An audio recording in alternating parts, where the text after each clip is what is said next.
My name is Andrew Lowry. I'm a second-year student at Bloomsburg University of Pennsylvania. I'm majoring in political science, and I have a minor in creative writing. I chose the China-Japan relationship as my project because I had been reading about the Second Sino-Japanese War and the effect that it had on the two countries' current relationship.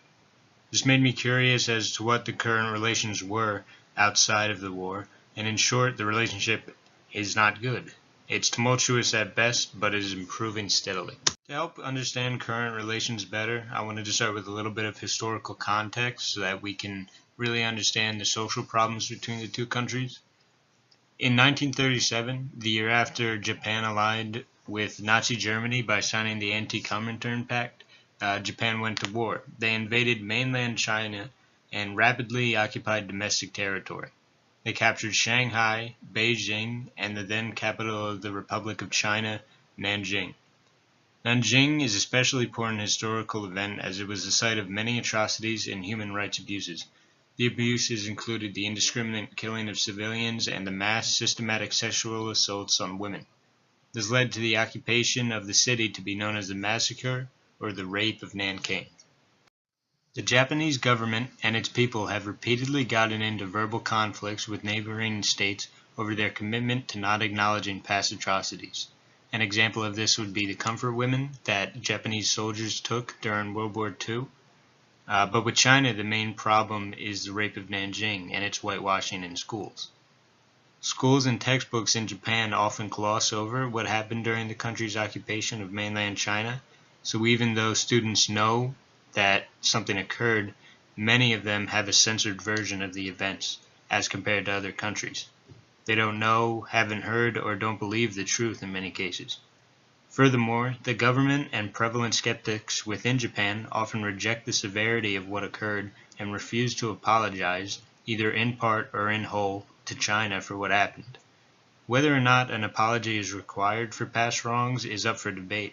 However, the unapologetic stance of Japan is a source of the sour tension. Japan and China both laid claim to the Senkaku Diaoyu Islands. The islands are found off the coast of eastern China and to the northeast of Taiwan. Both countries have historical claims to the islands that have been changed by post-war giveaways and deals made by the two countries. In recent years, the arguments over who owns the Senkaku Islands have increased, mostly because of resources found nearby, such as oil and fish.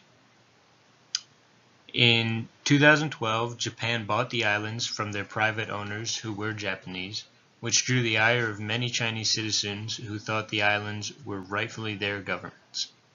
Then, in 2013, China established an air defense zone around the islands which requires any air-going vehicle to conform to China's policies. Japan claims this falls outside of China's jurisdiction. Who owns the islands is still hotly debated between China, Japan, and Taiwan, and all three of the countries use the territory surrounding. After World War II, Japan became a constitutionally pacifist country. They have no official standing army, only a mainland defense force. Shinzo Abe, the current Prime Minister of Japan, does wish to amend the constitution by 2020 in order to establish a standing army. Japan is not a militaristic country anymore, but the threat of a new army is worrying to the Chinese. Even before amending the constitution, Shinzo Abe has taken steps to improve Japan's military. Earlier this year, for the first time since World War II, Japan activated its Marines.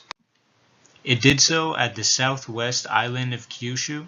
The scrambling of units was to bolster island defenses in Japan. However, a Marine task force can be scary and can be seen as a security threat to neighboring countries. As seen in a 2014 study from the Pew Research Center, the two nations' citizens don't view the other nation favorably. Only 8% of Chinese respondents view Japan favorably, and only 7% of Japanese respondents view China favorably. Despite negative views of the other country as a whole, Chinese and Japanese citizens hold favorable views of the relationship being built between their respective countries. In an excerpt from an article published by the Japan Times on December 14, 2017, it states, Japanese respondents who think the current status of bilateral ties is bad or relatively bad accounted for 44.9% of respondents, which is down sharply from last year's 71.9%, and it goes below 50% for the first time in 7 years. The survey, conducted by Japanese nonprofit think tank Genron NPO and the China International Publishing Group, found that 64.2% of Chinese respondents held a negative perception, compared with 78.2% in the previous year. The current Prime Minister of Japan, Shinzo Abe, has pushed for a Japanese standing army, which is a scary proposition for China, but Abe has also exchanged some reassuring rhetoric with Xi Jinping. As he stated at the end of a meeting with Xi in November of last year, President Xi said this is a meeting that marks a fresh start in relations between Japan and China. I completely feel the same way. Sino-Japanese relations are far from perfect, but they are improving year by year.